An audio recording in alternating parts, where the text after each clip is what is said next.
नमस्कार मित्रों, मेरा नाम शिवम पांडे है। मैं Lucknow university political science department के 4th सेमेस्टर का छात्र हूं। मैं लखनऊ यूनिवर्सिटी ऑफ डेलीगेसी की तरफ से आपको आज 74वें स्वतंत्रता दिवस की हार्दिक शुभकामनाएं देता हूं। मैं आज आपके समक्ष अपनी स्वरचित कविता लेकर प्रस्तुत हुआ हूं। आशा करता है आपको पसंद होगी। लेकिन उससे पहले मैं आज कुछ चंद लाइनों से आपको पहले स्वतंत्रता के दर्शन कराना चाहता हूं कि स्वतंत्रता सच्चे मायनों में होती क्या है। जब विषय शब्द से हल्का हो, इसका मतलब आजादी है।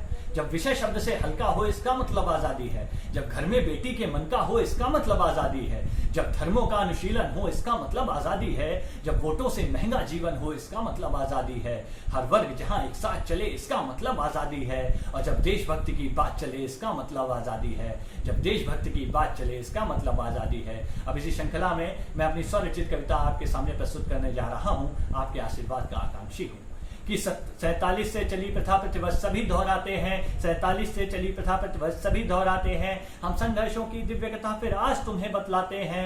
गोरों के सन्मुख नहीं झुके, वो वीर भक्त बलिदानी थे। हम हेस्टिंग से बेटन तक इतिहास तुम्हें दिखलाते हैं। जन जन का जीवन जकड़ गया था कष्टों की जंजीरों में। जंग परस्पर लगी हुई थी समरसता की शमशीरों में। आपस की फूट फूट महाकलेसी महाप्रलय सी बहती थी। आपस की फूट महाकलेसी महाप्रलय सी बहती थी। गोरों की काली दृष्टि हरदम भारत माता पर रहती थी। विश्वासघात की ठोकर जब हरदम हम लोगों ने खाई थी। बलिदानों के बदले में हमने आजादी पाई थी। बलिदानों के बदले में हमने आजादी पाई थी। 57 से शुरू हुआ संघर्ष बहुत ही रोचक था। अपमानों के अंधकार में मंगल प्रभात का घोतक था।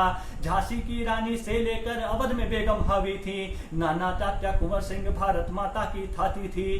शत्रु की शक्ति के आगे जिनको ना हाथ सुहाई थी। बलिदानों के बदले में हमने आजादी पाई थी। बलिदानों के बदले में हमने आजादी पाई थी। लक्ष्य एक था मगर रास्ते अलग अलग हो जाते थे। लक्ष्य एक था मगर रास्ते अलग अलग हो जाते थे। गांधी के देश आगमन से सब नई प्रेरणा पाते थे। भगत आजाद बिस्मिल जहां युवा शक्ति परिचायक थे। भीमराव अंबेडकर पटेल सब संविधान के नायक थे। 15 अगस्त की मध्य रात्रि को नया सवेरा छाया था। भारत की संसद में हमने जब राष्ट्रगान को गाया था। संघर्ष की स्वर्णिम गाथा ये हमने आज तुम्हें बतलाई है। बलिदानों के बदले में हमने आजादी पाई है। बलिदानों के बदले में हमने आजादी पाई है। अंत में बस इतना ही कहना चाहूंगा कि अभिव्यक्ति की आजादी की कोई सीमा होनी चाहिए। अभिव्यक्ति की आजादी की कोई सीमा होनी चाहिए। देश विरोधी हर लफ्ज बहुत धीमा होना चाहिए और राष्ट्रभक्ति का मात्र यह उद्देश्य होना चाहिए। मैं रहूं या ना रहूं, ये देश रहना चाहिए। मैं रहूं या ना रहूं, ये देश रहना चाहिए। जय हिंद, जय भारत।